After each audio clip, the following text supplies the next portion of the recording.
Hello, everyone, and welcome. Thank you for joining us today. I'm Amanda Colson Hurley, a journalist who covers climate change for Bloomberg News. When it comes to giving us joy, comfort, and basic sustenance, nothing is as essential to humanity as food. Yet the world's food system is in crisis. Hundreds of millions of people experience hunger. Food insecurity has been rising from economic and geopolitical shocks. And agriculture is making the planet sicker as climate change accelerates, with grave risks for society. But today, we'll be talking about the recipe for a future that's more sustainable and just. The new World Bank report, Recipe for a Livable Planet, shows how the world can significantly lower emissions from the agri-food sector to safeguard the climate, while also nourishing a population that will soon reach 10 billion. The report is a detailed framework for getting agri-food to net zero. And food is the greatest untapped source of climate action. Today, May 22nd, is also the International Day for Biological Diversity. So a fitting time to note that transforming food production will have major benefits for ecosystems and animal species, as well as for the climate. 50% of global GDP depends on nature, after all. We'll learn about the key findings of the report from one of the authors in a few minutes. After that, 4 speakers will give short Ignite talks identifying big picture challenges and solutions. Then we'll have a panel discussion with experts to drill down on how to move from ideas to implementation. This event is being live streamed on World Bank Live. If you're watching online and have questions, there are experts standing by for the next hour or so who can answer for you. Now I'm going to hand it over to Dr. Jürgen Vögele. He will deliver some short remarks. Dr. Vögele is the World Bank's Vice President for Sustainable Development. He's also a longtime expert on agriculture, so this is a topic that's very dear to him.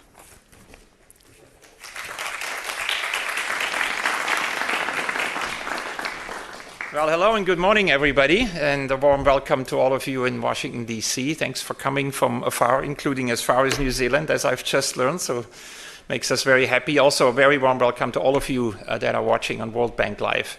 This is a hugely, hugely important topic that is unfortunately still misunderstood in a large part of the world. People do not understand that the way we produce, treat, and consume our food is profoundly unsustainable.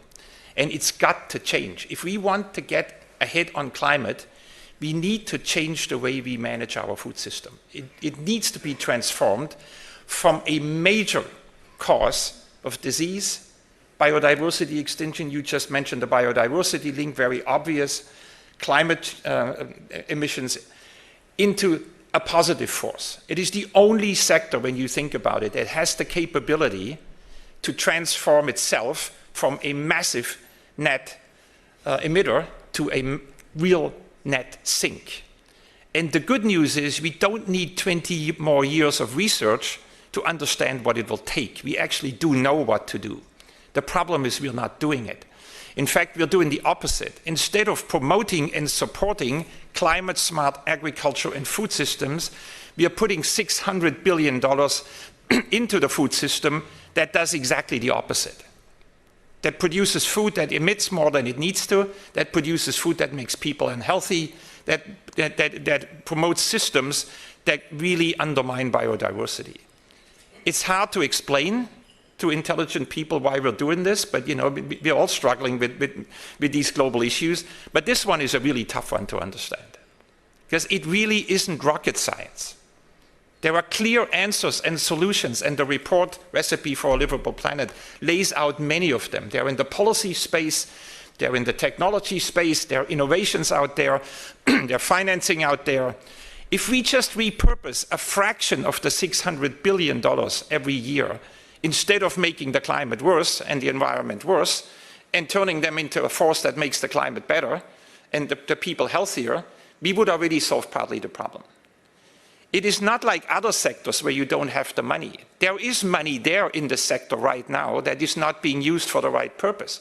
So this report makes that case among many others. We really need to act on this. And the good news is you don't need to build a power plant which takes 10 or 15 years to design and construct. You can tomorrow, in the next season, already change the way you produce your rice. You can reduce methane by 30, 40% if you just do alternative redding and drying. We're at the World Bank now putting billions of dollars behind this, literally walking the talk, putting the money where the mouth is, and it's immediately take up in East Asia and on a very, very significant scale. You can start feeding your cattle wherever you are a tiny supplement that reduces methane emissions by a third. It costs next to nothing. It costs less than 1 cent per liter of milk produced, and it has a massive, immediate, positive impact. So if there is one message I hope you can all walk away from after today's session, is don't think it can't be done. It can be done, and it can be done fast. And if it's not done, let's be very clear, we will not reach our climate goals. There is no path to global net zero unless the food system is a part of it, and it's a significant part of it, because it's a third of the problem. And it can be more than a third of the solution. So let me just make that very clear. I want to thank all our panelists who have come and will speak later, our Ignite speakers.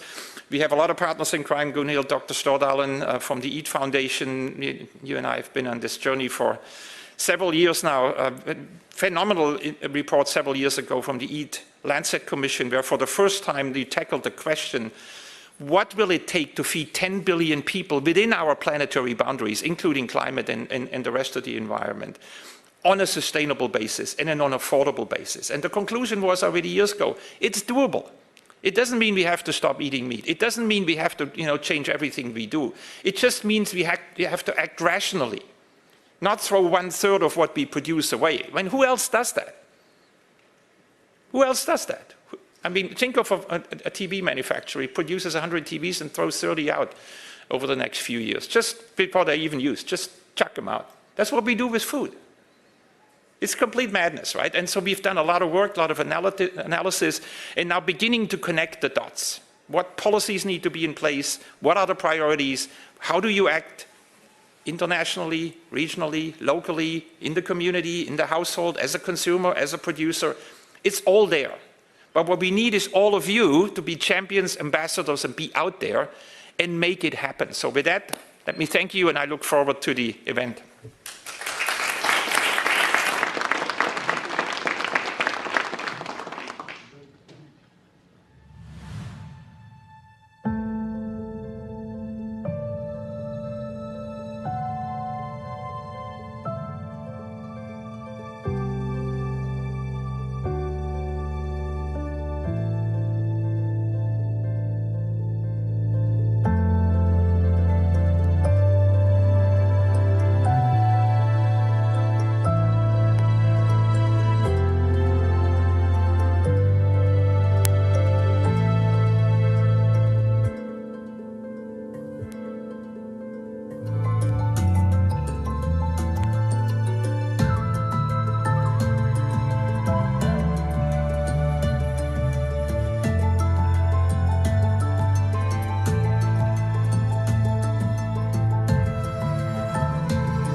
I'd now like to introduce Bill Sutton. He is the global lead for climate smart agriculture at the World Bank and co-author of Recipe for a Livable Planet. He's going to walk us through some of the top line findings of this major report. Bill?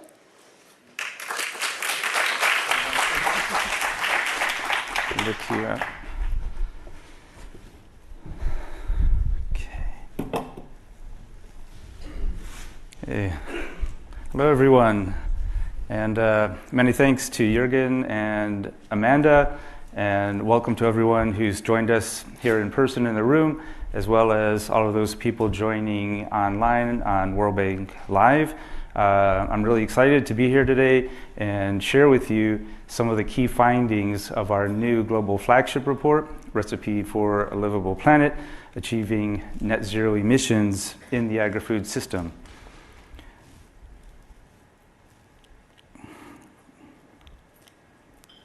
Oops. So first, why are we interested in agri-food system emissions? The agri-food system is caught in a vicious circle, and adaptation alone is not sufficient to feed the world. So we're increasing agri-food activities in order to feed a growing population. That results in higher greenhouse gas emissions, which in turn contributes to increased global heating, which reduces agricultural yields. And to compensate for that, we increase agri-food activities again, which generates yet more greenhouse gas emissions. So there's increasing consensus that we need to break this vicious circle and promote both adaptation and mitigation measures so that we can create a more sustainable food system that will both feed the planet and also create a healthier planet for everyone. So some of the key findings of the report include the fact that greenhouse gas emissions from the agri-food system are significantly higher than previously thought. As the bar on the left shows, that's total annual global greenhouse gas emissions across the economy. The agri-food system contributes about 16 gigatons of CO2 equivalent greenhouse gas emissions every year. That's about a third of the total, and to put that into perspective, that's approximately 1/6 more than all of the emissions from all of the electricity and heat production globally combined. On the right, we have a pie chart that provides a breakdown of the agri-food system emissions by different categories and sources of emissions. In orange, you have the farm gate emissions. That's what we normally think of as agricultural emissions from producing crops and livestock. That's the biggest category of emissions, but at about 45%, it's still less than half the total. The next, second biggest category is actually pre- and post-production processes. That's everything from input manufacturing to processing, retailing, household consumption, and food loss and waste. That's the blue shaded areas and constitutes about a third of agri-food emissions. And then finally, in green, we have greenhouse gas emissions from land use change linked to agriculture. That's also very important, and in fact, the single biggest source of agri-food emissions is deforestation linked to agricultural production.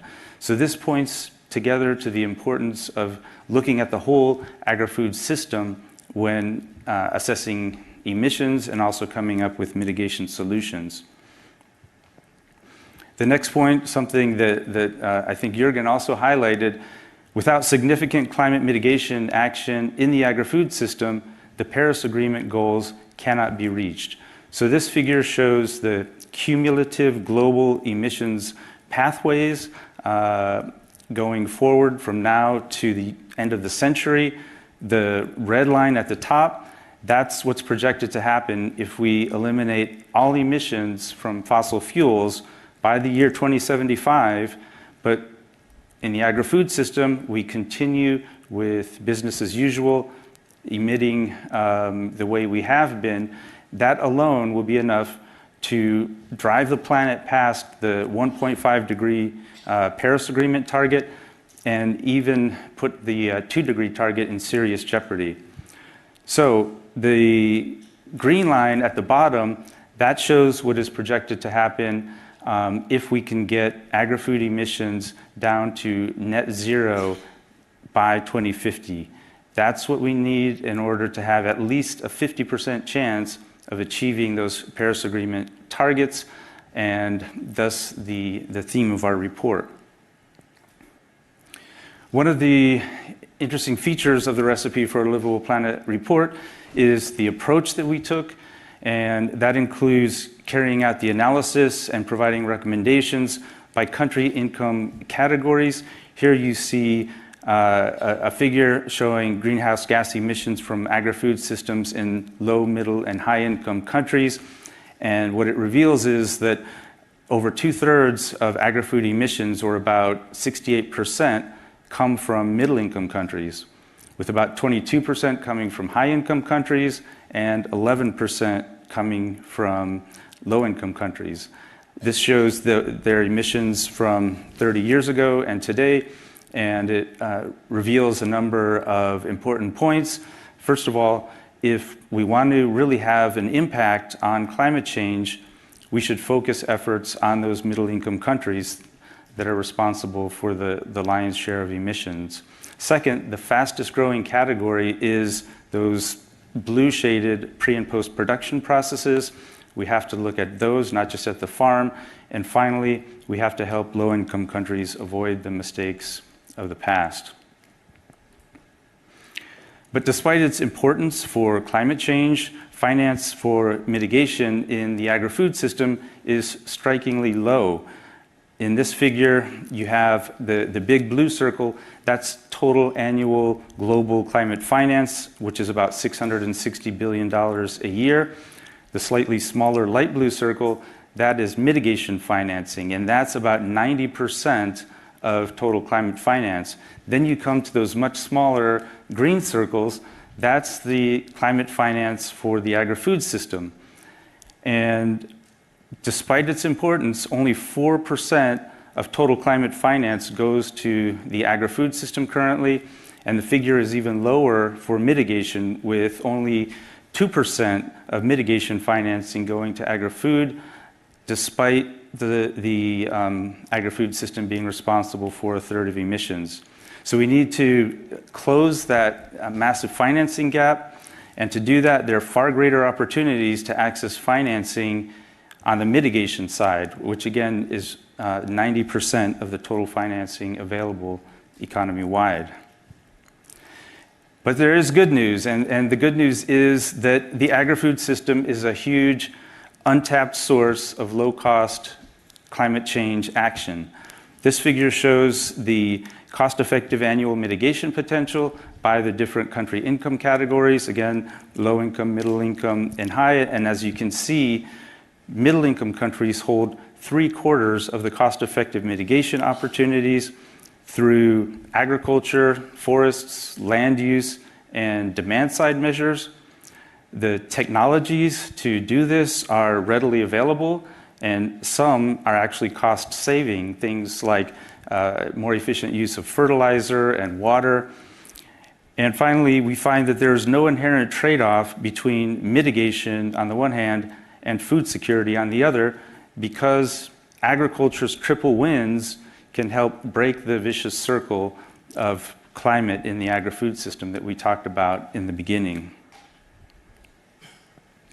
So the Recipe for a Livable Planet report provides much more detailed recommendations, a much more detailed roadmap for getting to net zero in the agri-food system that's been provided before, with specific doable recommendations by country income category. High-income countries can lead the way through by promoting renewable energy in agri-food.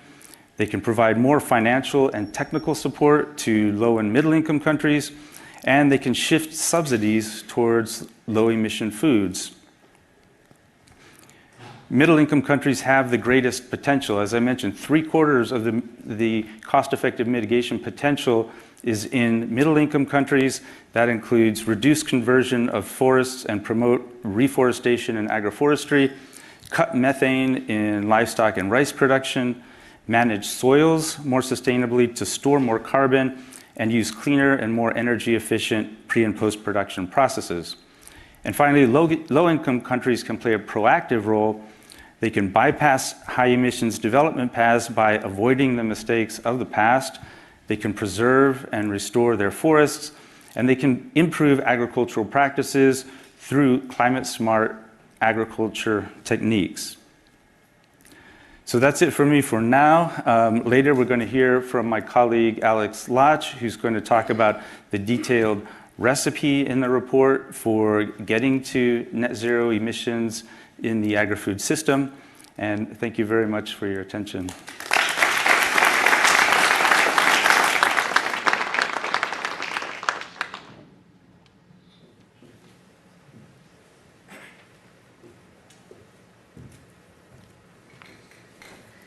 Thank you so much, Bill. Gosh, only 4% of climate finance goes to agri-food. I can't go over that statistic. So I'm going to kick off now our series of Ignite talks. These are the kind of lightning talks focused on big picture challenges and solutions for how to get the agri-food system to net zero fast. Scientists give us the evidence to evaluate a problem which is essential if we have any hope of solving it. Our next speaker has done really groundbreaking work on measuring greenhouse gas emissions from the food system. I'd like to introduce Cynthia Rosenzweig. She is Senior Research Scientist at the NASA Goddard Institute for Space Studies and laureate of the 2022 World Food Prize. Welcome, Cynthia.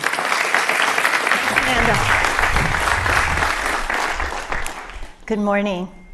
I want to thank the agriculture and food team at the World Bank for creating this important report, recognizing the crucial role that food system emissions play in climate change. In my 7 minutes, I've been asked to review to share with you the science of climate change and agriculture in 3 slides. That's quite a challenge, since I've spent decades working on this. But I've narrowed it down to 2 challenges and 2 solutions. And I need a clicker. Thank you. Here we go. All right. The first challenge, right here in the center of this slide. These are the global surface temperatures from late 1800s to last year. 2023 was the warmest year on record, and I highlighted there that the 1.7 was the October was 1.7 degrees warmer than the late 1800s. So we are already pushing up into that 1.5 degrees C target set by the Paris Agreement. So the urgency of all of this, of all of the climate change, is now truly upon us. But for agriculture, it's not the global surface temperature that matters. What matters is the extreme events. And I've put some examples around the global temperature graph. For example, in Pakistan, August 2022, I know the World Bank was deeply, deeply involved in that crisis. But in Europe too, in one of those high-income countries that Bill was just talking about, look, summer 2022, these are the soil moisture graph, this map showing huge heat waves, soil moisture deficits, massive effects on agriculture. Even though those were the 2022s.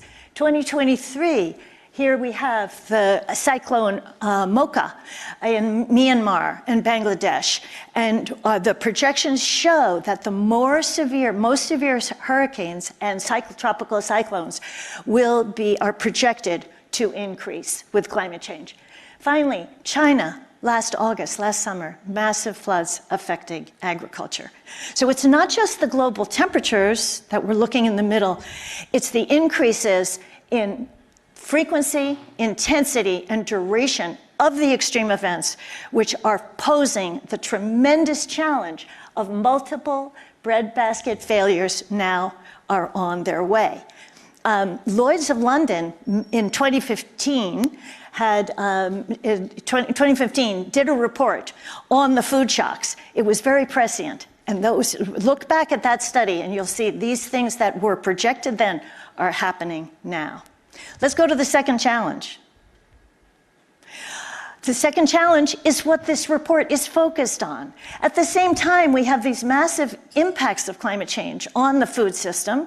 We have the food system creating the vicious cycle that Bill just talked about. So here's another representation of the food system. So you see the part that was presented in a circle by Bill. We see that this food system approach has really taken hold now. Before, we just focused on the production side. Then probably still, more than 95% of impacts of studies on climate change were just focused on production. But now we have this much wider view, which has taken hold, which is so important. Because for countries, they need to, as they're thinking about what to do about their nationally determined contributions to the Paris Agreement, they need to think about, well, which parts are the most important, and the report gives guidance. So we put just on some yellow stars, which for these, not every single box of these or activities in the food system are the same. So identifying which are the most effective and the most cost-effective ways. I know the bank that's a key part of what the bank does, is very important. So we see, of course, these are the largest emitters, as we just saw, especially the deforestation, absolutely critical. In the production, of course, the livestock production, which was mentioned, we have to do a big focus on that. But also the interactive role of diets and consumption is also very important in regard to where possible, where people have food choices, to think about food choices on the diet and consumption side. And of course, the waste that Jürgen highlighted so importantly. So this is the second challenge, operating at the same time as the increasing extreme events on the food system, as well as its being a major causative sector for climate change. Okay, let's turn to the two solutions. The first one is, and I'm going to cite, I believe it's attributed to, he was our mayor in New York, Michael Bloomberg. Very famous quote, we believe is attributed to him: "If you can't measure it, you can't manage it." So the first solution that I'm proposing is much better accounting of the food system emissions. And we would like to work with the bank, our Food Climate Partnership and AgMIP would like to work with the bank to really encourage the IPCC to establish guidelines of best practices for accounting with this food system approach. The final solution is on the right. It has been mentioned, but I want to emphasize that we must act on the two challenges simultaneously and work not only on mitigation but adaptation at the same time. It's really all one system. And we need to then, we can see, this was work by the IPCC, where there's a blue star and a yellow star. The blue is for positive adaptation for more than 25 million people, soil organic carbon, increased productivity, agroforestry, for example, and then that had simultaneous mitigation potential of more than 3 gigatons. So with that, we have these massive challenges in the agri-food system, but we also now are really in the solution phase. And what's so really great about the work of the bank is that it's really motivating the implementation phase, which we are now in regard to climate change solutions. Thank you.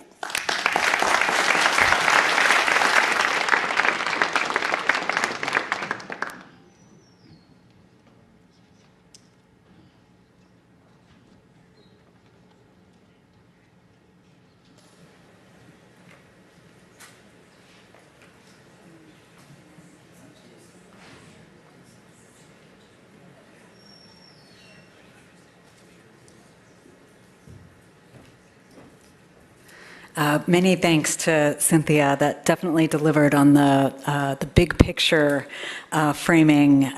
Really exciting to see, though, the potential that mitigation in the sector offers. Our next speaker will be coming to us remotely. I would like to introduce Eliane Ubelajoro. She is Chief Executive Officer of the Center for International Forestry Research and World Agroforestry. Agriculture is the lead driver of deforestation, and forests and soils, as we just heard, are major players in the battle to get our food systems to net zero. Ms. Ubelajoro is, I think it's Dr. Ubelajoro, is a leading sustainable development expert who can talk more about that today. Thank you. Good morning, good afternoon, and good evening to everyone joining. I'm joining from Nairobi today. Thank you so much for having me with you. It's a pleasure to speak at this critical event alongside Cynthia, Robin, and Pierre. Bringing together creative minds to solve challenges is really one of our greatest strengths, and food system transformation is one of these critical challenges. As some of you may know, I was born in Rwanda, where I spent a lot of time in the countryside with smallholder farmers enjoying the beauty of forests. And I remember how green everything was, how lush and how little dust there was in the air. Decades later, the same area has seen genocide, deforestation, soil degradation, and there was dust everywhere. Regreening efforts are bringing back landscape health. This is not an uncommon story in terms of land degradation. 65% of soils in Africa are degraded. And when soils are degraded, we lose our resilience and we lose food security. And this can be reversed. Just as Rwanda has fought to bring back biodiversity, focus on green growth, and find harmony across the country, so too can communities around the world. And I'm here to tell you we cannot have a conversation about transforming food systems without talking about trees. One of our greatest solutions is agroforestry. Leveraging the power of trees on farms is really critical. When implemented at scale, agroforestry can increase food security for 1.3 billion people. It can reduce soil erosion by 50%, and it can increase soil organic matter by 21%. Plus, it can contribute to significant emission reductions and healthy biodiverse ecosystems. And agroforestry is catching on. About 85% of nationally determined contributions now mention agroforestry as a strategy for achieving targets without external financial support. This new report from the World Bank adds to this, showing one of the easiest ways to reduce emissions is to stop cutting down forests for productive land. The message is clear: protecting existing forests, restore forests, and manage forests. People often ask, how can we feed the world and protect forests? Can we do both? The answer is a resounding yes. We can feed the world and protect forests by integrating sustainable and regenerative agricultural practices based on science and robust data. This requires working with farmers to build incentives for new practices, to enhance productivity on their farms, and to engage with evidence. This is much of the work we do at CIFOR-ICRAF, putting participatory research for development in action on the ground with communities. Change is hard. Even when governments and companies embrace change, they require help to work across sectors, disciplines, and data to address complexity. At CIFOR-ICRAF, we bring cutting-edge research insights into development actions to guide stakeholders across the value chain and across sectors. How do we implement it? Well, by helping countries and farmers deliver. An example is in the Gambia, we have worked closely with the Environment Ministry to develop the first of its kind national agroforestry strategy. Consequently, over 1,000 smallholder farmers in the Gambia have adopted farm-level agroforestry protocols. This is the power of convening groups deeply committed to transformative change. Just this week, here in Nairobi, we met with the Deputy President of Kenya and colleagues from across ministries of health, agriculture, climate change, and water. We strategized on how to deliver on His Excellency President Ruto's 15 billion tree agenda, acknowledging that these trees will be planted on farms and contributing to a new economy and security for farmers. However, challenges remain. As the report points out, 3/4 of agri-food emissions come from low to middle income countries, including 2/3 from middle income countries. Unfortunately, not enough money is invested in these holistic strategies that cut agri-food emissions. This sector lags behind others in financing for climate action, even when we have investable solutions that can catalyze green growth. For example, in Kenya, we see new tree-based economies that can generate 10 times more revenue than tourism brings in. Too often, these solutions are left out of the conversation. However, fortunately, we have tried and tested solutions that are working on the ground, and this helps shift the conversation. Projects like Regreening Africa, recognized as a World Restoration Flagship at UNEA this past February, demonstrate the power of farmer-led regeneration to heal the planet. And healthy soils, the foundation for functioning ecosystems, including sustainable agricultural systems, is critical in this. C4ICRAF is home to state-of-the-art soil spectroscopy lab and a global database of ecosystem health indicators, one of the world's best tools for large-scale and accurate soil analytics. By assessing land and soil health, we provide analysis at farm, landscape, and global levels. What we need is partnership and funding to scale these solutions and make sure they reach those who need them most. If we are to transform our food systems to be climate resilient and sustainable, the change begins both on the ground in grassroots initiatives, through national policies and frameworks, and through global initiatives.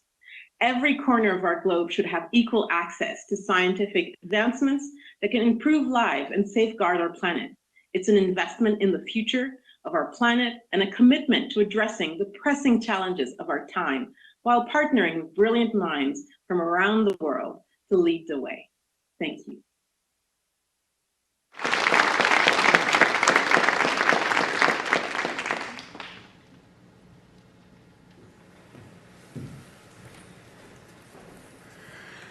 Thank you, Eliane, for a great talk about the potential of agroforestry and sustainable agriculture. I think anyone in this room knows capital ultimately drives transformation. That includes private capital. What are the opportunities ahead of investors? What are the challenges? To answer those and some other questions, today we have Robin O'Brien, founder of Replant Capital.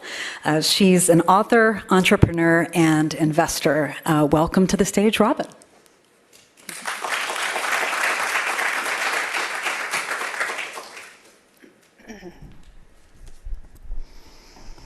Well, thank you to all of you for being here. Capital is the very first ingredient in any food system. My entire career has been at the intersection of food and finance. I am the oldest of four. My dad is from the South, my mother is from New Zealand. I have dual citizenship. When I went to business school, I went on a full scholarship after graduating top of my class. As an undergrad, I graduated top of my class in business school. I was a Fulbright fellow in Paris. And when I got into the finance world, I was on a team that managed $20 billion in assets. I was the only woman on the team, and so the guys said, "You're going to cover the food industry." I couldn't cook. I drank Diet Coke probably 6 times a day. I was not a food person. I thought, what in the world are you guys doing? You don't know what you're doing. I didn't have a choice. They said, "You're covering food."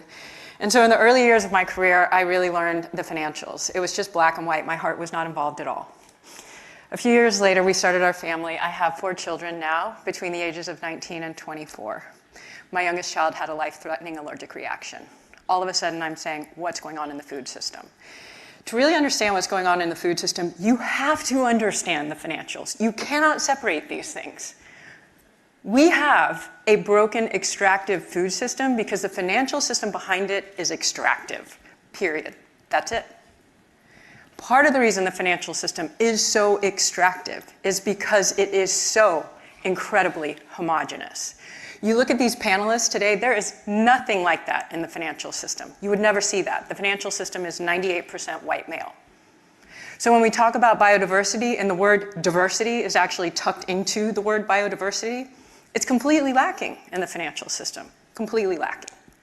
We have monocropping, we have monoculture in our agricultural system because we have monobanking. We have monobanking in the private sector. It is completely homogeneous. And if nature has taught us anything, It's that homogeneous systems will fail.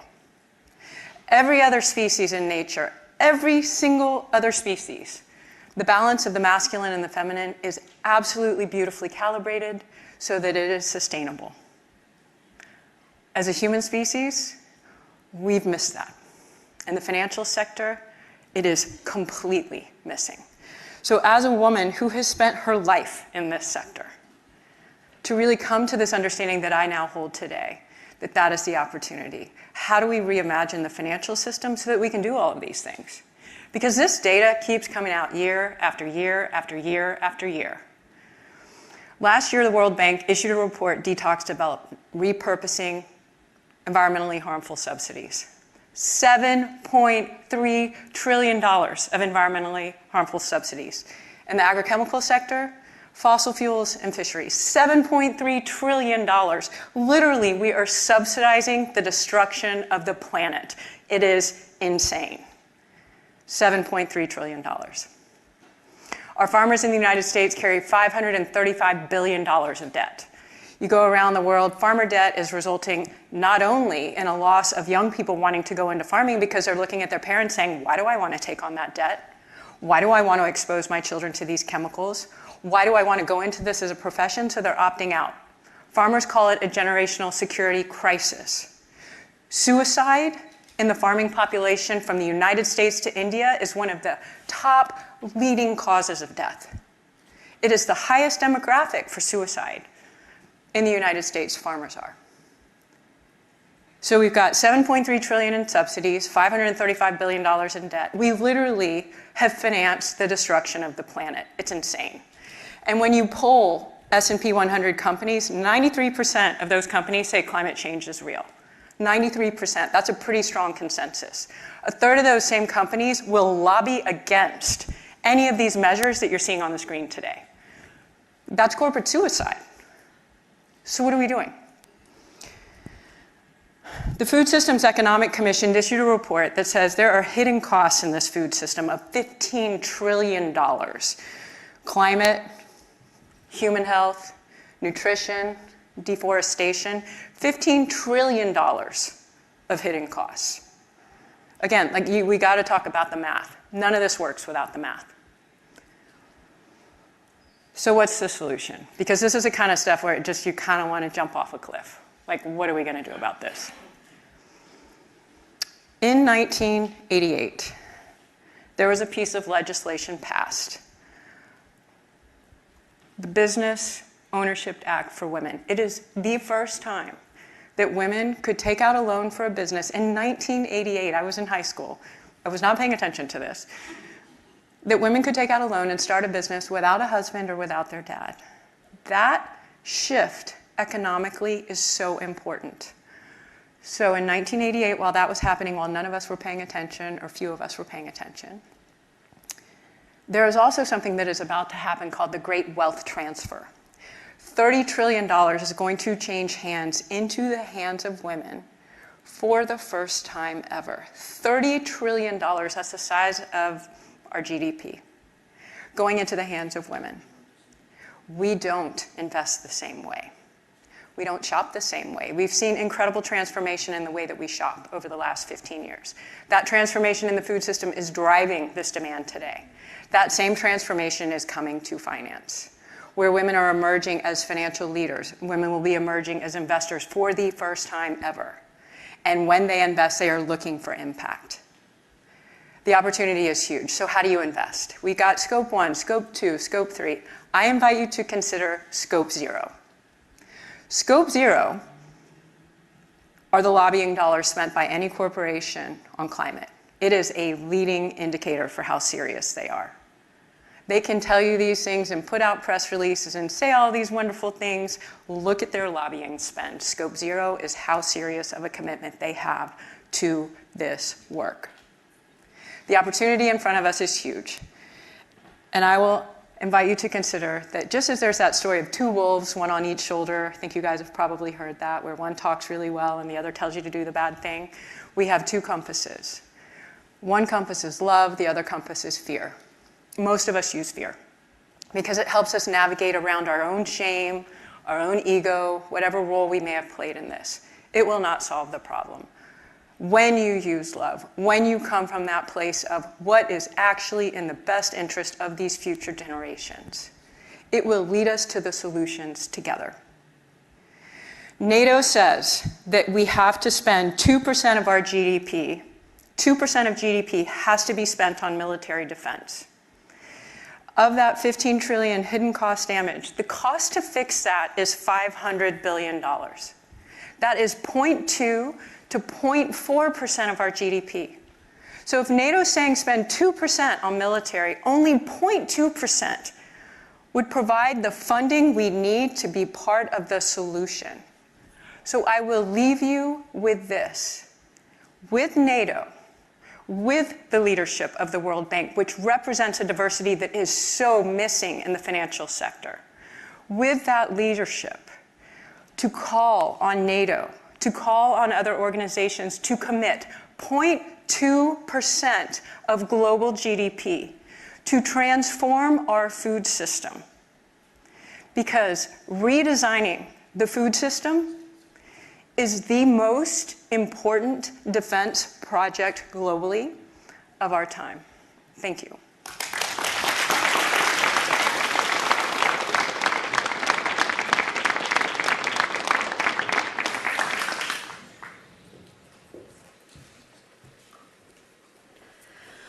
Well, thank you, Robin. As a climate journalist, I love this concept of scope zero. I might have to borrow that if you don't mind.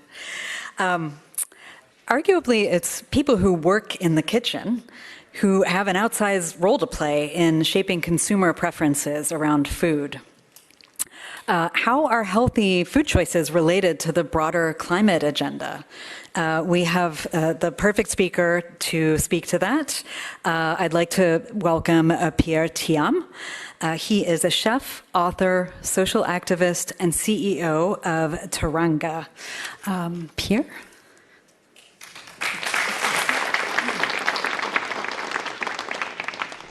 Thank you.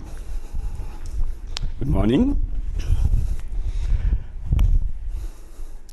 When I first arrived in New York in the late 80s and started working in kitchen, it was very exciting to be a young cook in the so-called food capital of the world. But there was one problem. My food of origins, Africa, was absent of that world. And to me, I saw it as an opportunity. The luscious stews, eforiro with leafy cassava, the ndambe with black-eyed pea and sweet potatoes, the akara, and all of those wonderful flavors of West Africa, Senegal, Nigeria, were absent. So that was, to me, really a big opportunity in New York City where people were open to these cuisines, would be open to these cuisines. Eventually, that journey led me to opening restaurants, writing cookbooks, and that's when I really saw the really even bigger opportunity as I'm writing cookbooks and thinking of substitutions for recipes, for ingredients. Those ingredients that made la cuisine, that made Senegalese, West African cuisine, are really not accessible to the readers of my cookbooks, to my audience, really. And that opportunity started to ask that question, why is it that these ingredients that are grown in small farmers' communities in West Africa, ingredients that could change, transform those communities because they are the poorest in the world, those small farmers' communities. But in addition, those ingredients happen to be climate smart, happen to be resilient. They've been around for thousands of years. These ingredients happen to be very nutritious as well, and they don't have access to market. So this was the biggest dream. I've said, why shouldn't I be able to introduce crops like fonio? And fonio, that grain that you probably never heard of, that's been growing for 5,000 years in Africa, that's drought resistant, that grows in an area called the Sahel, south of the Sahara, where nothing grows.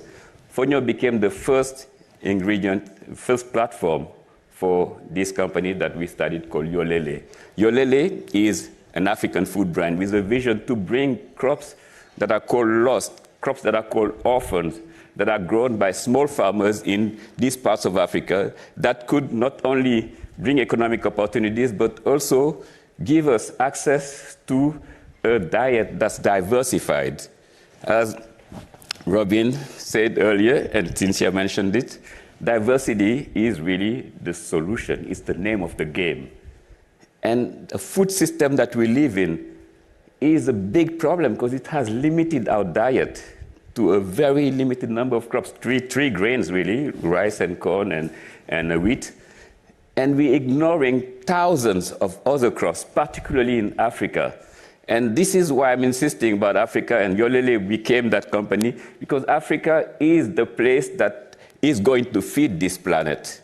It has 60% of the world's arable land, and it still has hundreds of those other crops that need to be integrated in our food system. And the way we decided to do it with Yolele was to start at creating a demand, to create a brand. And today, 5-6 years after we started launching our first product, Fonio, we are distributed across the US at Whole Foods, at Target, Sprouts. So we're having now an increased demand for Fonio, especially from millennials and Gen Zs who are conscious consumers. But we also were able to enter the snack category. In addition to having our Fonio and our Fonio pilafs, we have Fonio chips now. So you can enjoy the Fonio chips without even having to be in the kitchen, so you can snack on it. Even better, we introduced it as an ingredient to the brewery industry. And this is where you really have an impact. When other industries, such as Brooklyn Brewery that started with us, but today we have 9 other breweries that even launched a movement called Brewing for Impact that includes Carlsberg, Guinness. And this year, and even a brewery in China, this year they're going to launch limited editions of Fonio beer. And now that we've created this demand, it's important that we make sure Fonio doesn't become the next quinoa, and that's very important. We make sure that Fonio remains a crop that supports and that is grown by small farmers in Africa. That's important. We will have to make sure that Fonio doesn't become that cash crop that only farmers grow now because they have a market for it. And when that happens, we are back to that same monocultural system that Cynthia was talking about just now. Robin just mentioned it. That system that got us into the mess that we're in right now. That system that is the reason why the food system, modern food system, is responsible for 1/3 of the greenhouse gas emission. That's what we want to stay away from. We want to go away from monoculture by supporting those small farmers, by supporting the whole ecosystem. What we want to Yolele do is to not only bring Fonio into the market, but also bring other crops that are grown in rotation with Fonio. Bambara groundnut, a bean that tastes like peanuts without the allergens, but that's been grown in rotation with Fonio for thousands of years, but it's disappearing now. We need to bring it back. We need to open market for that. We need to open markets for crops like baobab leaves. It's not a crop, it's a leaf. Baobab leaves, moringa, and many others. That's the mission that we are setting, but we need also support of institutions like the World Bank. We need government support. We need to support the small farmers in better agricultural practices.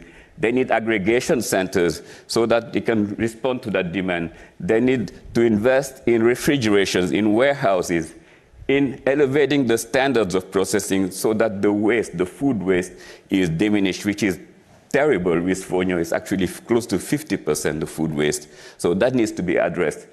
But tackling those challenges will result in not only reaching that goal of net zero by 2050, it will help on that because Africa will play a big role in it, but it will also be a win for the environment.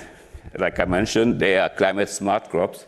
It will be a win for the consumers who have access now to a wider diversity of food products, which is better for our health as well, because all those chronic diseases we are facing today right now are directly connected to the food system that's limited our diet.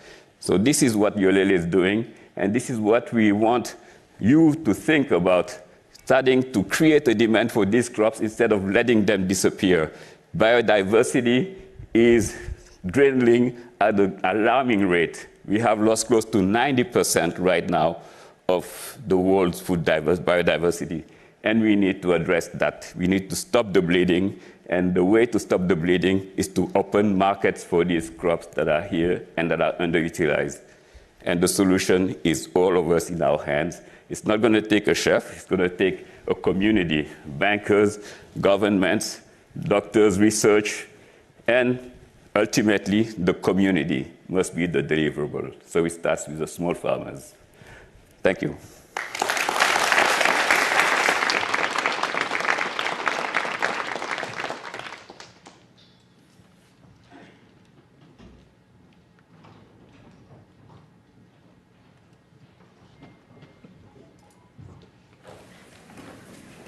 Big thanks to Pierre, and if anyone hasn't tried Fonio and would like to, I know for a fact they do sell Yolele brand Fonio at some Whole Foods in the DC area. So I would recommend it.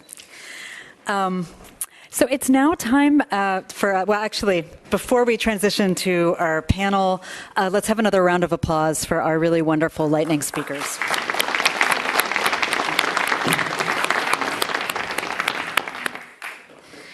Okay, so we're setting up for our panel, and we have 5 really esteemed experts with different fields of deep knowledge on this issue.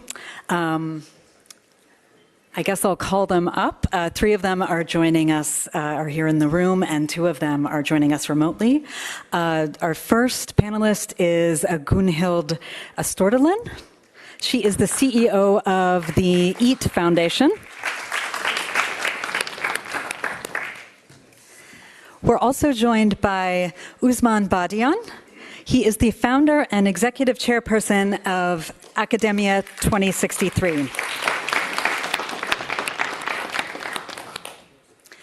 Next, we have Ashish Prasan. He is a senior agricultural economist at the World Bank, and he is a co-author of Recipe for a Livable Planet.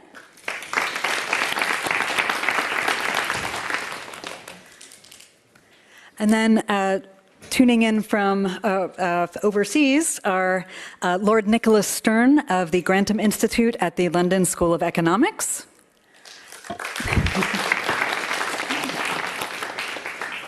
As well as Elizabeth Nsimadala, a board member for the Africa constituency of the World Farmers Organization.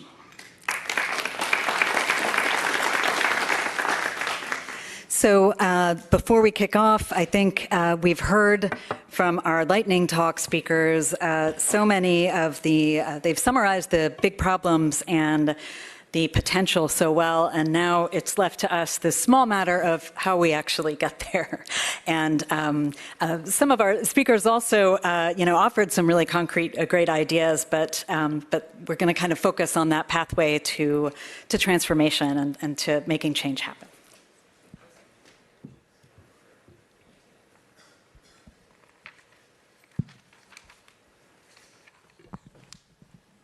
Is this, yeah.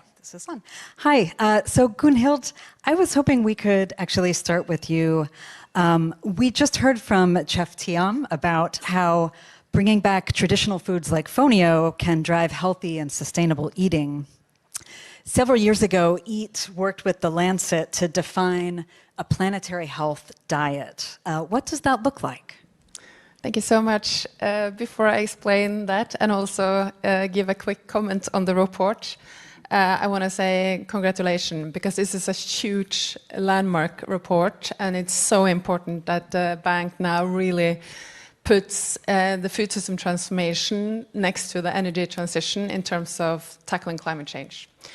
The planetary health diet from the EAT Lancet, for those of you who are not familiar with it, it started out by asking what is healthy diets from sustainable food systems. And the researchers, they identified an optimal healthy reference diet and asked, is this possible for 10 billion people within planetary boundaries, all of them? And the answer was, yes, it is possible in theory. And since this is then both a healthy and sustainable diet, it was named the Planetary Health Diet. And in short, it's a flexitarian diet, lots of colorful plant-rich foods, fruits, vegetables, legumes, nuts, whole grains, full meal, with modest amounts of meat and fish and animal proteins, and very little, if any, ultra-processed foods and added sugar. And it's a very flexible diet, so it will look different depending on where you are in the world. And it's so flexible that you can really adapt it to different cultures and even individual preferences, blue and green food systems. And it can be both a healthy omnivore, it can be a vegan, it can be a vegetarian diet. So it's really dietary patterns. And if this dietary pattern was applied globally, it could save 11 million lives a year. For this to happen, major changes are needed though. We would need to double production of healthy foods while halving production of unhealthy, including meats and sugar. And one important piece that was not addressed in the first Eat Lancet Commission was social justice. So this is partly why Eat Lancet 2.0 is now underway and will be published next summer, with social justice, meaning both an equitable distribution as well as a just transition, which is absolutely essential. And then the last final comment on the report. Again, it's a really important piece of work, but health is also incredibly important. Robin mentioned the Food Systems Economics Commission, which was inspired by your report, Nick, back in the days, looking into the cost of action versus inaction and also the political economy of food. Of the hidden costs, well, first of all, the food system is destroying more value than it creates, which is incredibly dramatic. But of these hidden costs, 70% is due to bad diets. And there are so many synergies between climate and other planetary boundaries and health. And by factoring in the health argument and the costs estimates that is in the report is from Growing Better, that came out the same year as Eat Lancet. But the health costs are astronomical. And another argument that will strengthen the narrative and also get more people on board. Health is a universal argument. It's even more short-term. So let's not forget the health in this. Absolutely. It's exciting to know about the follow-up to your initial report with the Lancet. That's great. Yeah, health is a very powerful argument. However, the fact is that, you know, around the world, a lot of the trend lines are going in the wrong direction. I recently read that the average American consumes 270 calories a day just in added sugar, right?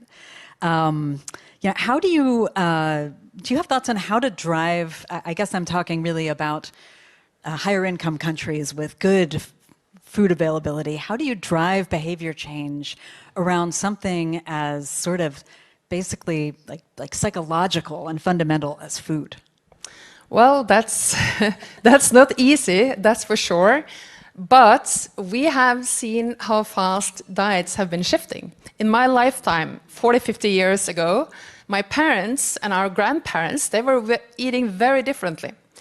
So in just a couple of decades, the world has been flooded with ultra-processed foods. And we have also seen how fast new trends can happen. For example, sushi in the 80s. Sushi was introduced to Norway by a very clever marketing strategy by the Norwegian Seafood Council. And suddenly it was everywhere. And the same is now starting to happen with plant-based alternatives. So there are reasons to be optimistic. But obviously, as Jørgen said, we are subsidizing disaster and suicide, literally. And on top of that, we are also allowing aggressive marketing by big food. There are food oligopolies out there, massive unchecked corporate power. And unfortunately, most innovations, I mean, they are first and foremost profit-driven. So to really shift diets, which is essential, the Eat Lancet showed that it's not possible to stay within planetary boundaries, tackle climate change, without changing diets. And for this to happen, which the Food Systems Economics Commission is looking in depth into, countries and governments that have a very important role to play need to start bundling policies. They need to put policy packages together. There's no one-size-fits-all. Important to say, this will have to be based on local realities, but even if it's a developing country or a high-income country, the main ingredients are the same. So it's about supporting the shift to healthy diets. There has to be taxing of unhealthy foods. There have to be restricting of marketing. Public procurement can play a huge role, and government really needs to start walking the talk. And then there is about realigning incentives. Shifting subsidies, absolutely important. Support the goals of the food system transformation and start supporting a wide diversity of healthy foods. And then it's also about new taxes. We need to start tax carbon. We need to start putting a tax on nitrogen, which is another important source of pollution. And of course, innovation. We need to put a lot more R&D into this space, and also to make sure this becomes an inclusive transition. And the last piece, which also the Economics Commission stressed, was this will be, food prices can actually go up. And this has to be addressed. Safety nets is estimated to cost around 300 billion a year. But it's really important. We need to factor in the true cost of food, but we need to make sure that it becomes available and affordable and is not hitting poor people hard. Thank you. I'm now going to turn to Ashesh. You're a co-author of this great new report. And so kind of turning from diets, although we addressed much more than diets just now, but to kind of the food production side of the equation. You said that investment needs to increase, I think, 18-fold, is that right? To get the world on track for net zero. Why has investment in this sector been so anemic? Thanks, Amanda. Yeah, that's a very important question, and one that actually quite surprised us when we looked at the climate finance numbers, that it was just 2.4% for the agri-food system, despite it accounting for 1/3 of emissions. And as Bill was showing earlier, without attacking food system emissions, we don't have any chance of hitting the Paris Agreement 1.5 target. Now, why do we have this problem in the first place? I think one of the first things we need to remember fundamentally from economics is that global public goods, there's a tendency to underinvest in them. And climate mitigation is the ultimate global public good. The benefits are a livable planet for our future generations. So ultimately, the investments are not for us, it is for the planet itself. And that there is an incentive to underinvest there. And how can we really change this incentive? I mean, I think what we are seeing globally is now increased awareness of the problem, and that is what our report is also trying to contribute towards. And with greater awareness, I believe there needs to be a shift in the way we think of the agri-food system. Too often we think of it as a victim of climate change, and it is, but it is also a system which can provide a lot of affordable, cost-effective solutions and get to net zero. And that is something that's often missing in the way a number of food system actors think of the system. In contrast, for example, clean energy is thought of as, our savior towards the climate transition. It is, absolutely. And that's a system which already we've seen change significantly. And it was easier to make that change. It was a more centralized system, clean power generation, distribution, these are more centralized systems. The agri-food system is highly decentralized. We are talking about 570 million farms, 8 billion consumers, agri-businesses, banks. Everyone is in this system together, and we need total collective action to actually make it move. So I think recognizing those challenges, what I do find empowering from the report is some of the main findings tell us that climate action can be actually quite targeted. 3/4 of cost-effective mitigation solutions are from middle-income countries. 62% are from just 15 large countries. So there is a strong case for focused climate action.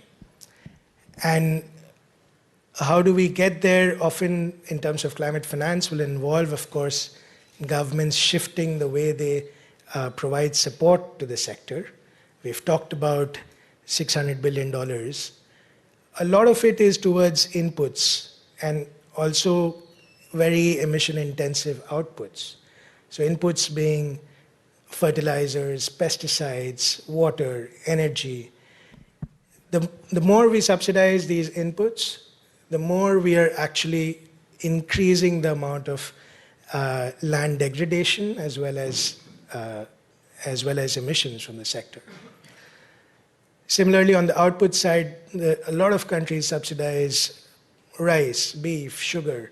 These are highly emission-intensive products.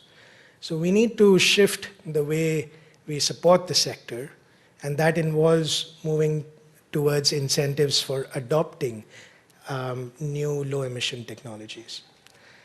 And I believe that governments can do this also at the high level of climate commitments with NDCs. And then private sector players really also have to have a different approach to the sector. Until now, as I was saying, they haven't really considered the sector to be a source of emission reductions. That needs to shift with more patient capital going towards the sector. I wondered if you could talk about, what are some of the costs and risks that farmers in developing countries especially face on the ground that makes kind of system change so challenging? Yeah, absolutely. I mean, I think we all recognize that farming is an inherently risky business. And climate change has just compounded those risks big time. Whether it's pests, diseases, drought, floods. As we know from Cynthia's presentation, this is the intensity, duration, severity of all these shocks have gone up significantly. Agricultural productivity has gone down by 21% since 1961. That's about 7 years of productivity gains. We've completely erased that. And when we think of how farmers can adapt to climate change, that's where there has to be a conscious, careful thinking around the costs and risks that you're asking me about. Some of the main new technologies and practices that exist for reducing emissions, for example, for rice, switching from continuously flooded paddy production systems to intermittent flooding of paddy fields, what we call alternate wetting and drying, or SRI systems, can completely cut methane emissions by large amounts in rice systems. They also increase yields and incomes in a number of different locations globally. But all this is over a medium term. In the short term, the farmer faces upfront costs of actually establishing this new system. It requires more labor, requires more upfront investments. And they don't know what happens in that season. If there is a drought, if there is a climate shock that they're hit with, suddenly, they lose interest in trying to do this and go back to what they were doing earlier. So I think we really need to have systems in place which incentivize behavioral change, adoption of new technologies, and that can come through from both the public side and the private side.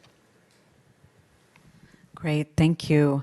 I wanted to turn now to Usman. What are the main challenges at the country level in Africa, since I believe that you work quite a lot with African governments? Thank you. Let me first say congratulations to you and your co-authors for a very interesting book, actually. talking about a very complex matter, but in very, very simple ways.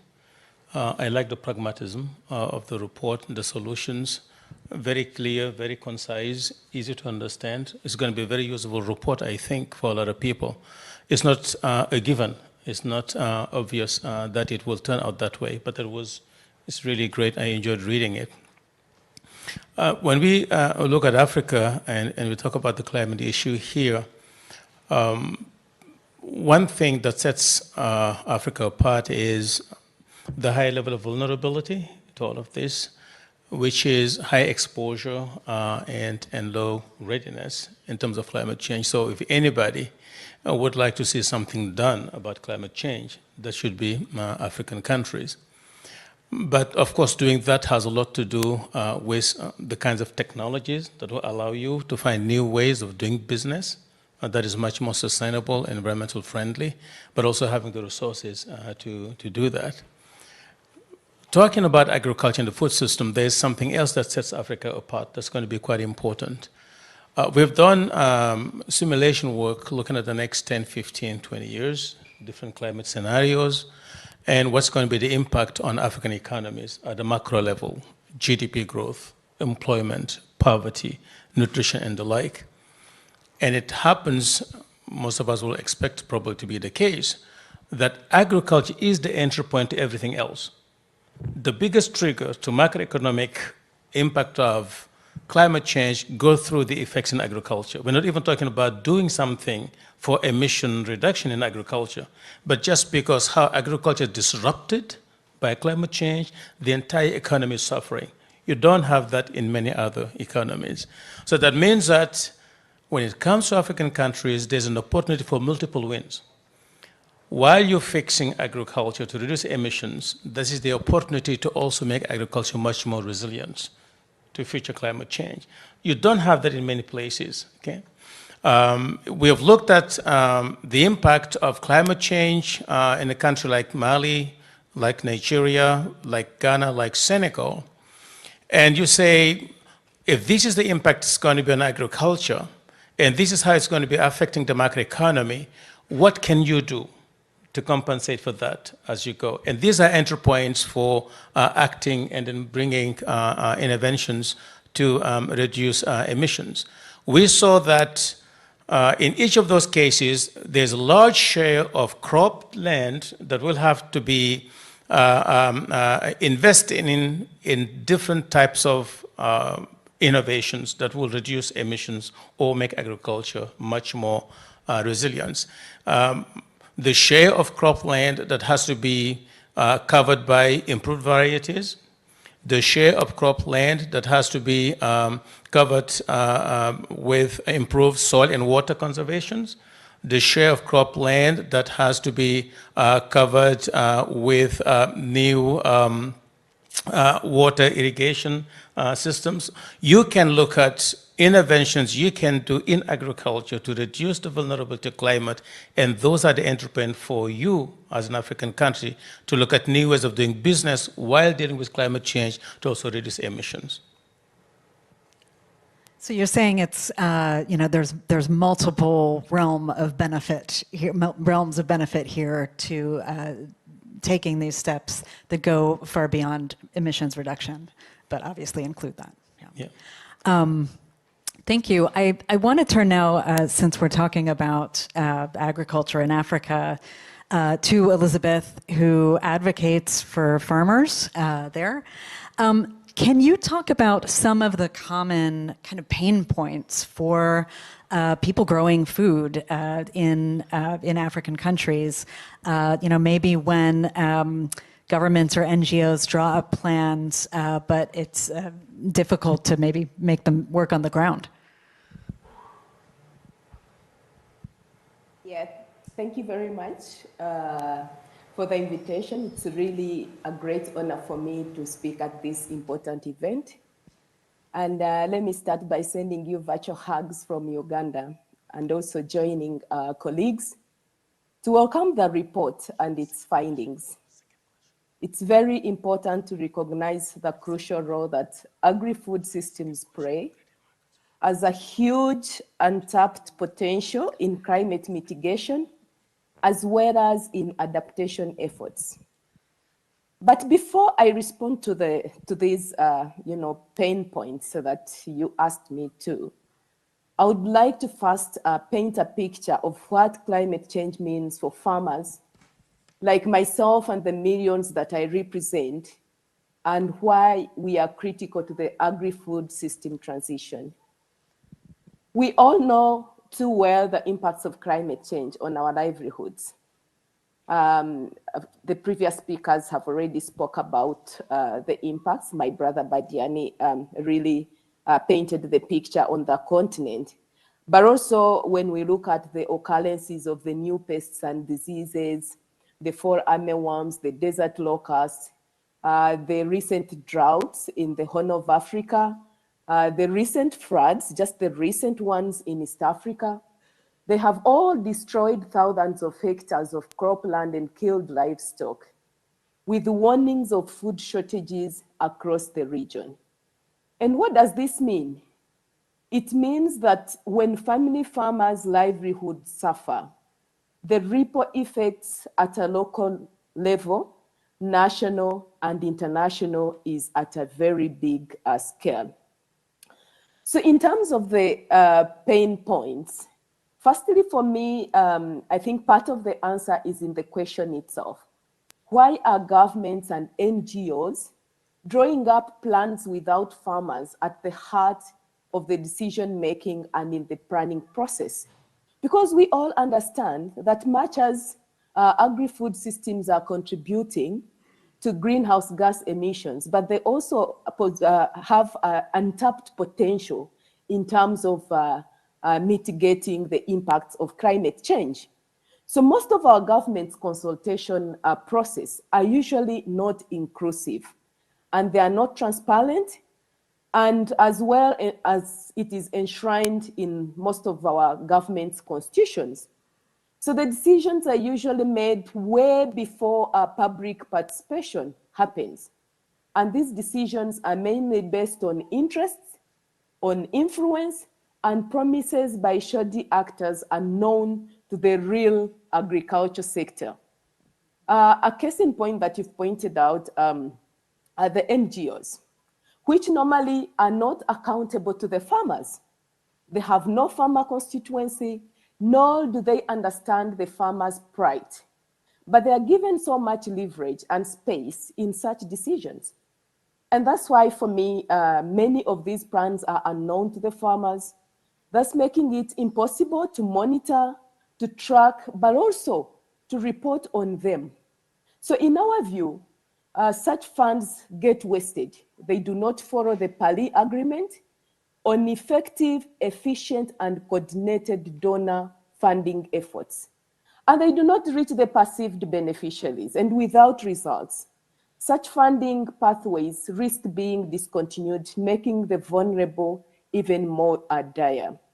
That's why I really welcome the World Bank's report focus on inclusion as one of the 6 pillars of the enabling framework, which the study outlines.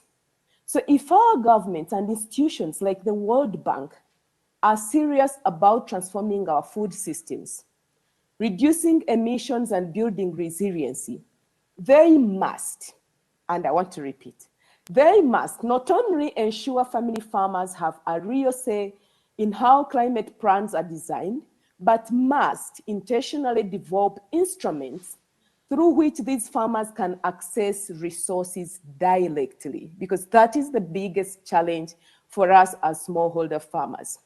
I think Bill has clearly elaborated on the statistics in terms of financing that reaches agri-food systems.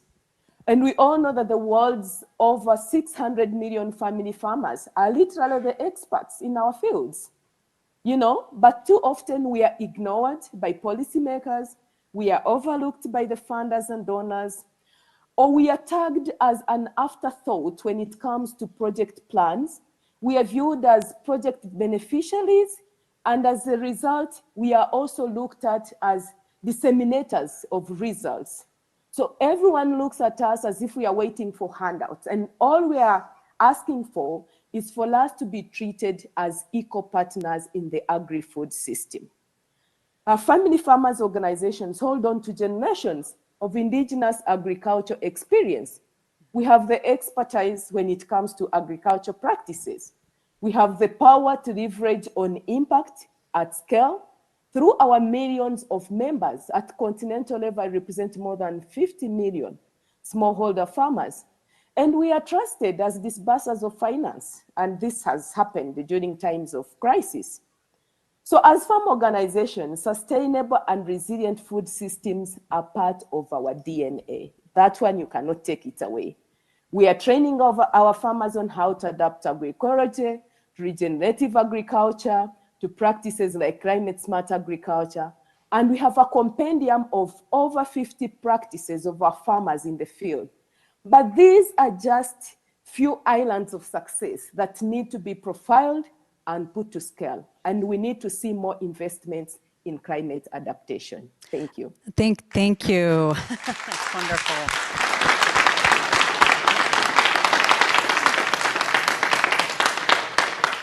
I like your language, islands of success, and I think now I want to bring in Nick to kind of ask, how we maybe make those islands into large land masses of a successful practice. We are unfortunately seeing a trend of countries backsliding on their climate goals. Some proposals to address agricultural emissions have met strong resistance. How steep is the political climb up? Let me try to respond to that, Amanda, by describing what's involved in that political climb.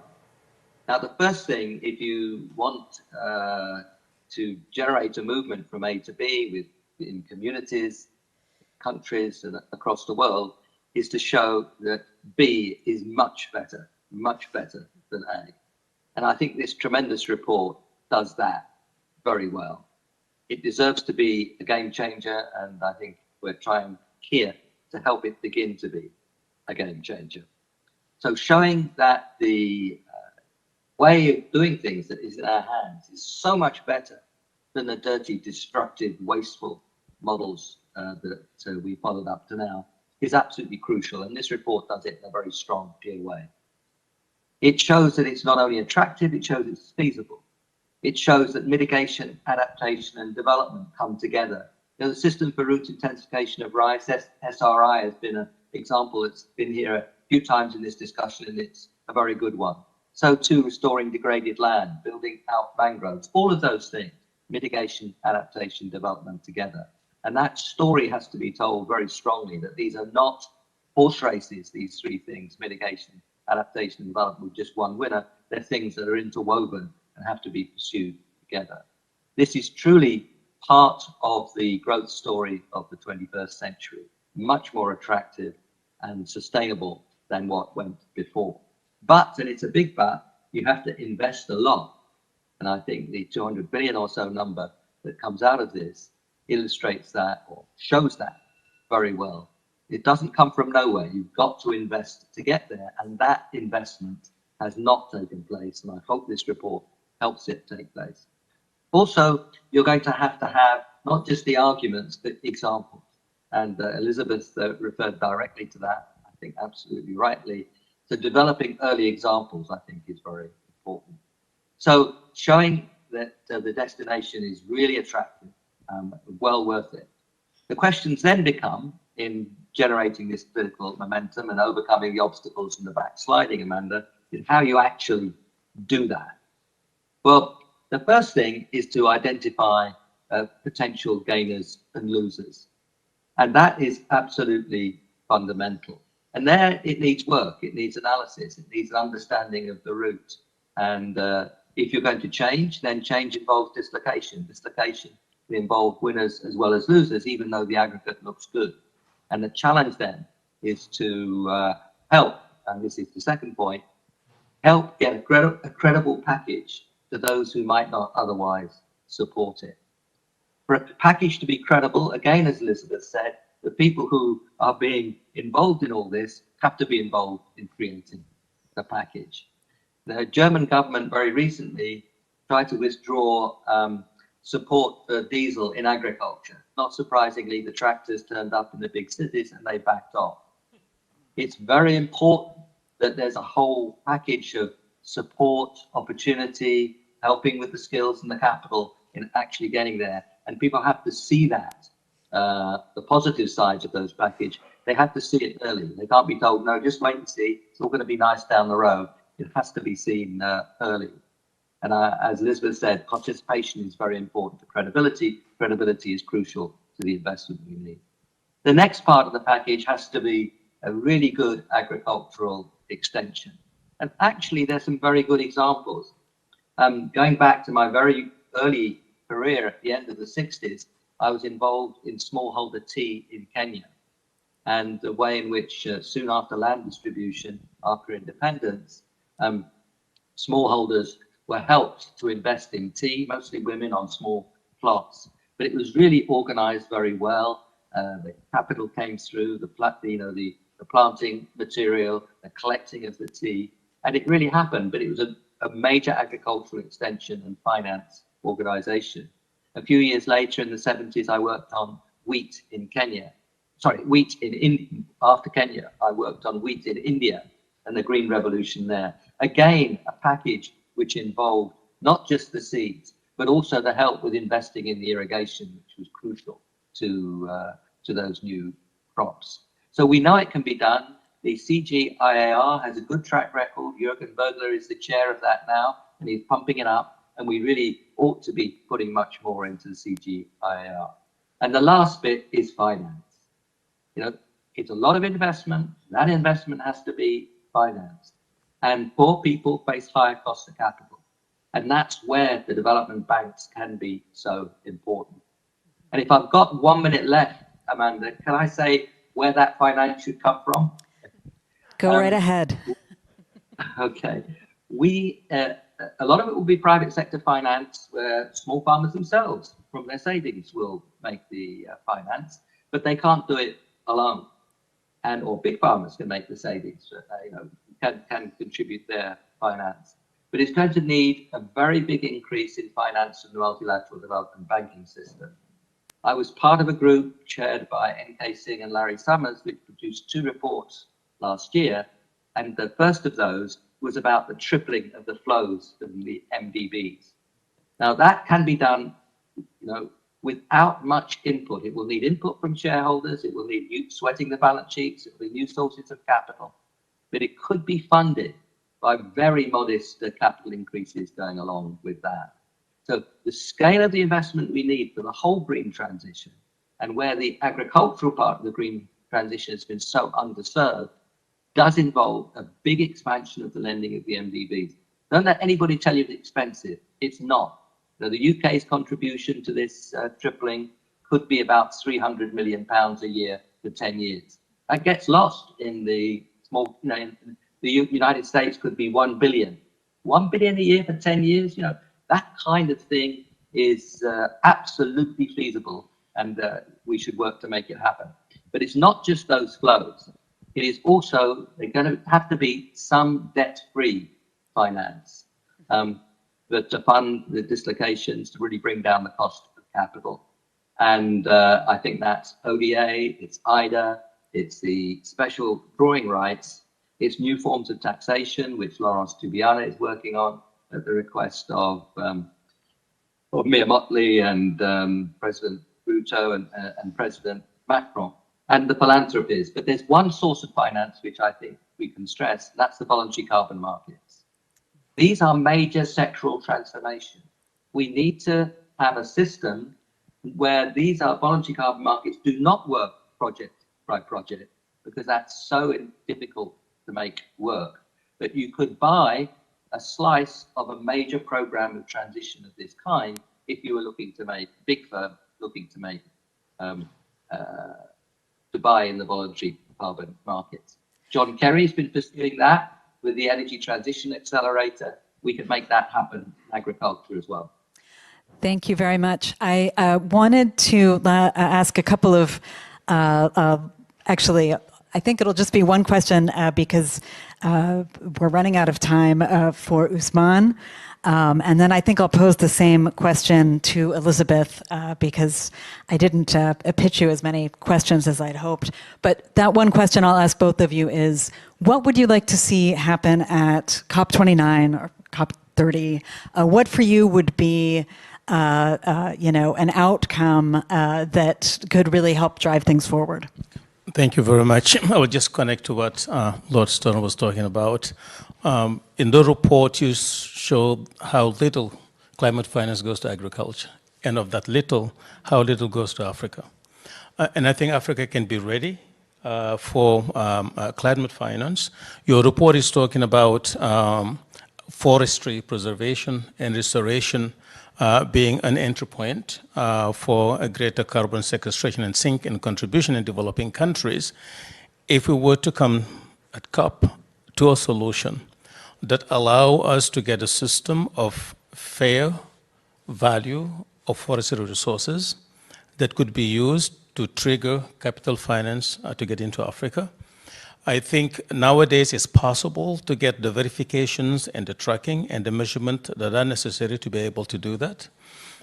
We're currently at Academia 2063 using satellite data and AI to track greenhouse gas emissions across land cover and land use on a weekly basis and a bi-weekly basis. So we can construct the verification processes and the certification processes that allow capital finance to get into Africa, climate finance. And when it does, the technologies that you need to be scaled across agriculture to reduce emissions, the extension systems you need to go with it, the infrastructure you need to go with that can be well apply this kind of finance to do that. So if COP can help us get to a place where more of the capital finance finds its way to Africa, then we can leverage that to finance the technologies, the institutional infrastructure, and the systems we need to reduce a trajectory on emissions, to make agriculture much more resilient, and get to the multiple win-wins that I've been talking about. Thank you.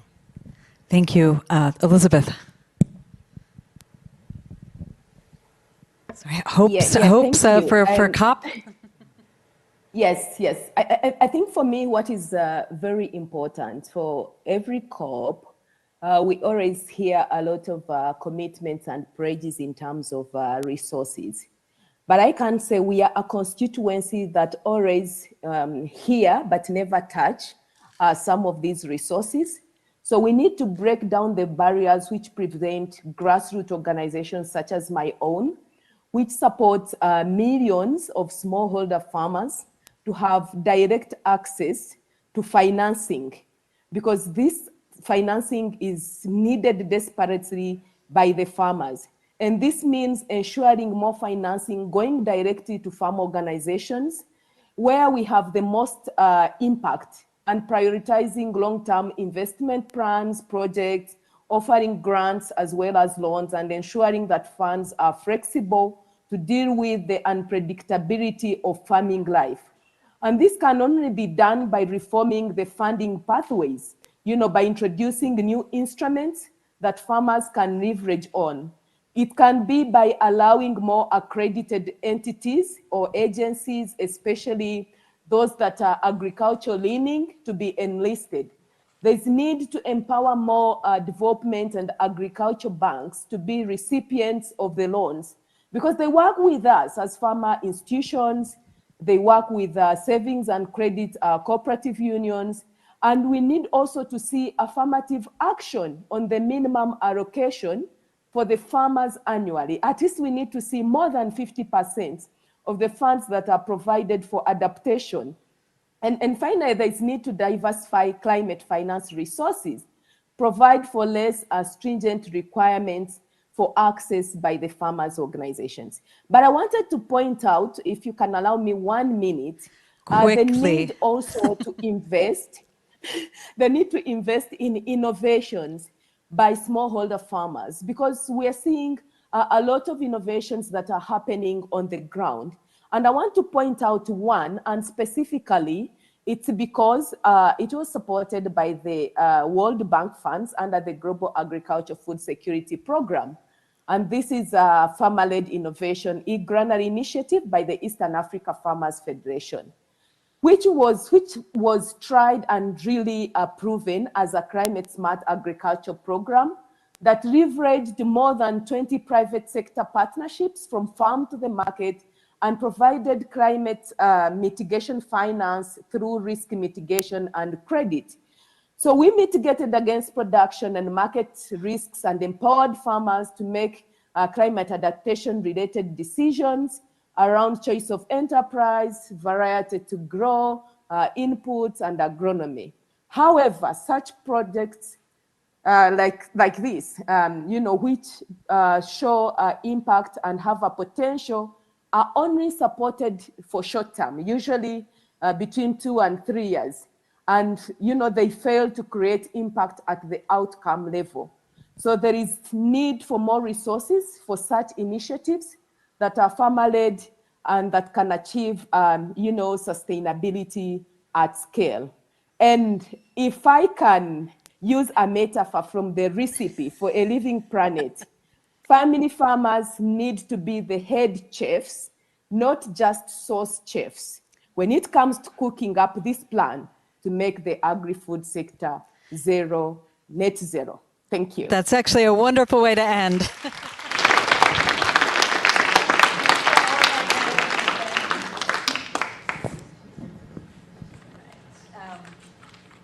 we still have time for a couple of questions? Let's make it 2 questions. Okay. Yeah. So we can take a total of 2 questions from the audience for the panel. The gentleman in the blue shirt here. Hi, good morning, and thank you for taking my question. I'm Hamish Taylor, I come from Scotland. I work in public-private partnerships on sustainable value chains. It's a question for the entire panel. We heard how food systems are both the victim of climate change and potentially the villain through deforestation.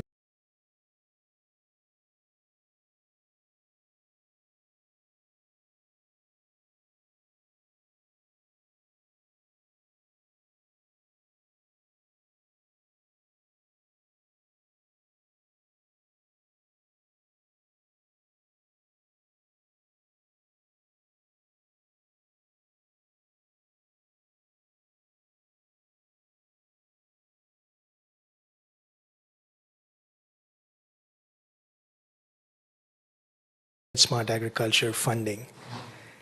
And we are just getting started. I think this needs to go significantly, to the next level, especially in terms of mitigation financing. And we are already seeing this happen. In East Asia, for example, Vietnam is now engaged in a very large-scale program to bring in low methane rice practices to 1 million hectares. The World Bank is supporting this initiative. In Zambia, we are supporting an initiative to reduce emissions as well. And we've already done this in many other places. So we have expertise, but we really want to support. This is completely a country-led priority. So once countries make this more of a priority, the World Bank is ready to support in any way possible. Gunhild? Yes, I just wanted to add into what Nick said as well, that making this happen is obviously going to be challenging. It's totally doable and cost efficient, as we know. But it will require a much more participatory governance and also resources to help both countries and also actors like farmers to adapt. And I think here the bank could really leverage its sectoral expertise, ranging from climate-smart agriculture to design of social protection measures and also new skills systems to help different players adapt. So I really think that the bank can play a huge role going forward in making this possible. And the last thing I just wanted to clarify in terms of the Eat Lancet and the planetary health diet, which I started thinking about once I stopped talking, is really important to say, which the report also calls out. This is about rich countries having to reduce their overconsumption of meat and animal proteins, allowing, for example, countries in Africa to actually consume more, because that would help their diets be more healthy. So calling out the inequality and always have this social justice piece, which is what Eat Lancet 2.0 is going to be very clear about, by defining a social justice boundary for food systems. And this will means that, again, rich countries have to clean up and get their own houses in order, and also play a huge part in helping the developing world making this happen. Great, important distinction there, yeah. I think we have time for one more question over here.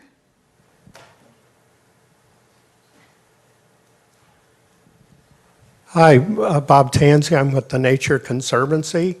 I'm struck both by the report and all the comments, but also the even greater potential for holistic solutions across biodiversity, lands, climate. I'm actually responsible through our membership, something called the China Council for International Cooperation on Environment and Development, to give recommendations on agriculture to China's leadership.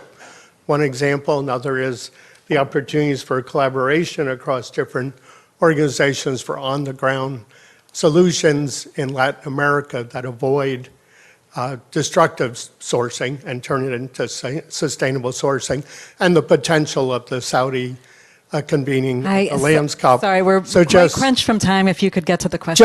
Just wondering if any of the panelists are also struck by holistic approaches that go beyond simply the all-important climate framing. Thank you.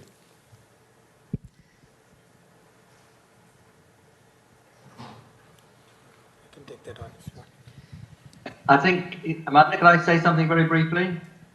Sure. I think we've all been trying to tell the story, and the report does it, that this is good development, it's mitigation, and it's adaptation, and it's all wrapped up together. And that, I think, is the story. It's the growth story of the 21st century. It's sustainable, resilient, and inclusive. And I think that the report makes that very clear. So that the question has been answered, really. Yeah, thank you. I think we're going to have to end on that note. Everyone, please thank our wonderful panel today. Those here and those afar. All right.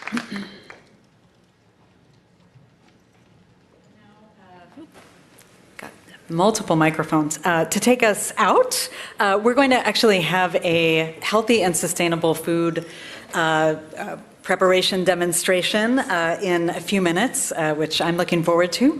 And to take us out, I'd like to welcome Alex Loch. He is a senior climate finance specialist at the World Bank, and he's going to be talking about the way forward.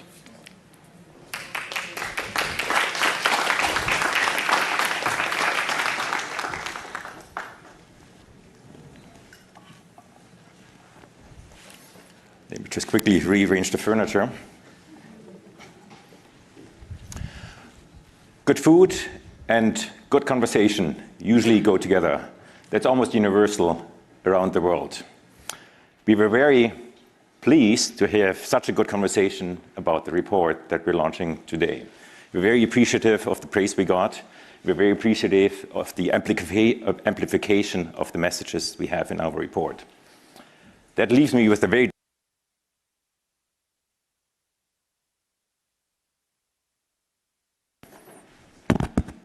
Oh, it's back. Say anything that could top what has already been said. I will now highlight a few more insights from our report and explain how they inform our actions going forward. What you see here is essentially the summary of our recipe. It shows the quantified ingredients that we need to prepare it and cook it. It is the recipe that shows the cost-effective, the affordable options that can transform the system from the polluting system that it is today to a system that plays a much more climate and planet positive role going forward. On the left, you see the green bar, the yellow bar that we saw earlier, the 16 gigatons of greenhouse gas emissions that the system puts out these days. Towards the right, you see a stack of actions. If you stack them up and you filter out the most cost-effective options across high, middle, and low-income countries, you can see they can bring down this massive amount of emissions over the next couple of decades. You also see a purple bar there on the right. Those are additional measures, technologies, innovations that are on the horizon that can bring us over that net zero line. We explain those in a great detail, but it includes actions like low emissions fertilizer, feed additives that we heard about for livestock, or cold chains powered by renewable energy. So it is doable, and it was resonated just now on the panel. It's a doable recipe. But why is it not happening? We have a substantial portion in our report that focuses on what we poetically call the 6 I's. We've kept hearing about them over the last 2 hours. Let me just highlight one of them in particular, inclusion. And I couldn't say it much more passionately than Elizabeth did just a moment ago. Inclusion is absolutely essential for this transformation. The transformation will not happen if it's not inclusive, equitable, and just. And it needs to bring along the hundreds of millions of farmers that are producing most of the food that is consumed by humanity.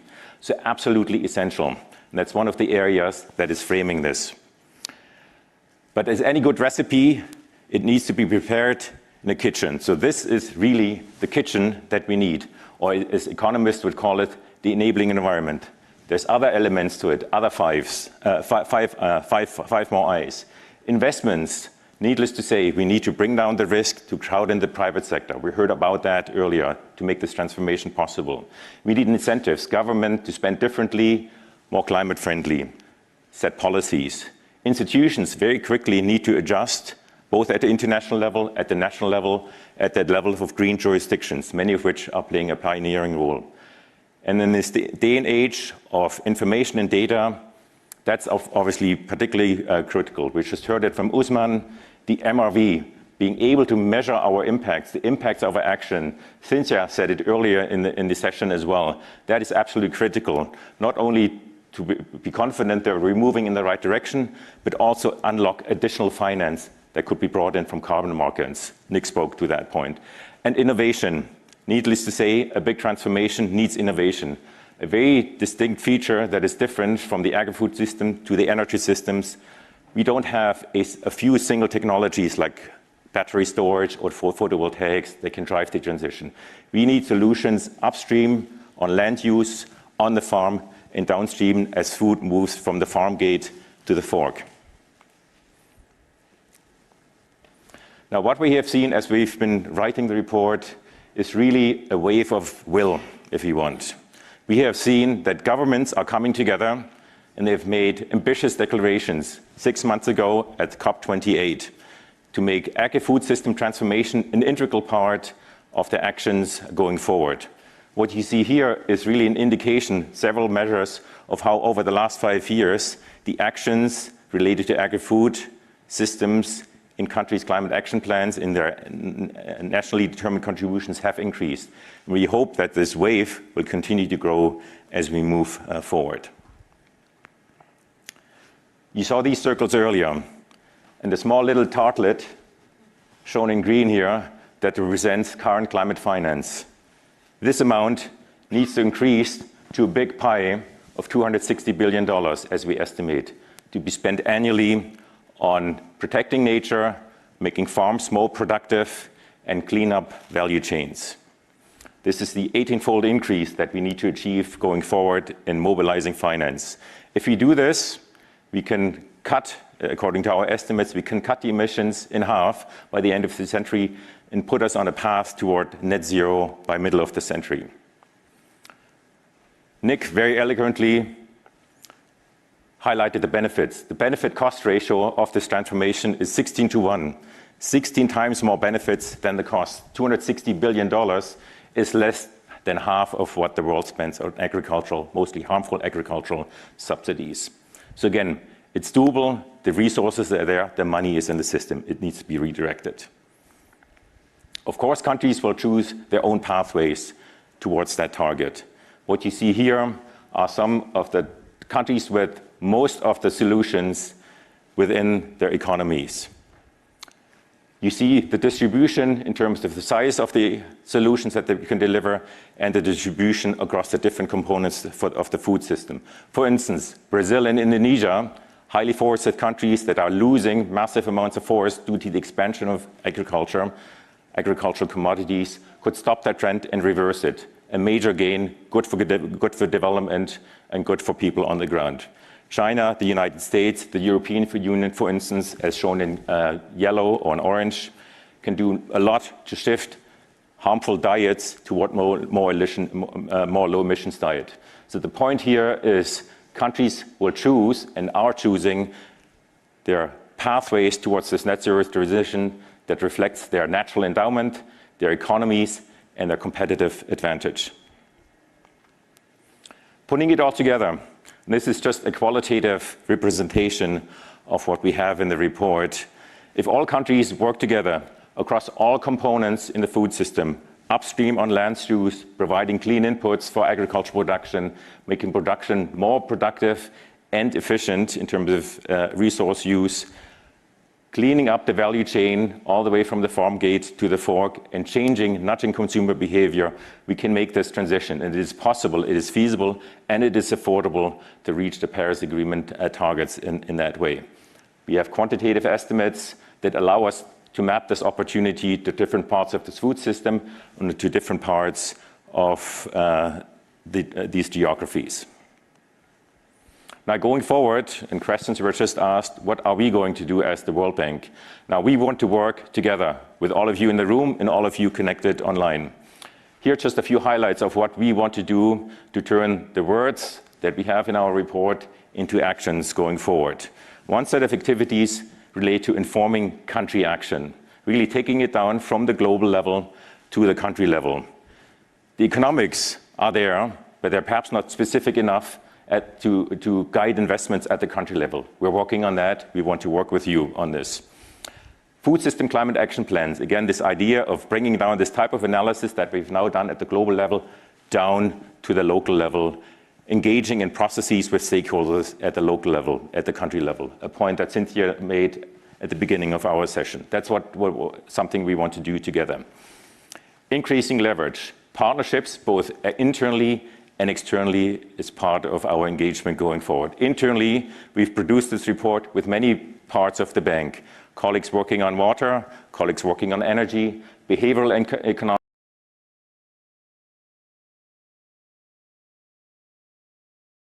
Internally, with many of the partners here in the room and many of the partners connected here, this is obviously too big to do alone. Mobilizing finance, crowding innovative sources of finance is absolutely critical, and there are several ideas laid out in the report that we want to pursue. Now, all of this takes different thinking, different actions, and change. Now, one of the places that we're all familiar with and where we can make decisions, and again, we heard about this many times in this panel, is in the kitchen. We can decide what we eat, how we prepare it, and which section of the supermarket we go shopping in. Now, for those of you in the room, we have, or in the building, if you're still connected online, we have a special treat lined up for you to transform the words in our report into action. It's a modest step, but it's leading in the right direction. Chef Pierre, from whom you heard earlier, with an inspirational speech, talked very passionately about the food, about fonio and how it relates to the farmers in West Africa. That's what we have prepared for you. A cooking demonstration by Chef Pierre. He will be joined for entertainment value by our management and our panelists. He will get an apron and a knife and will join in that cooking show. We will talk about the sourcing of these ingredients, their sustainability, their taste, and their importance of promoting livelihoods of farmers in West Africa. So that's our treat for you. We thank you very much for coming. Thank you for the questions.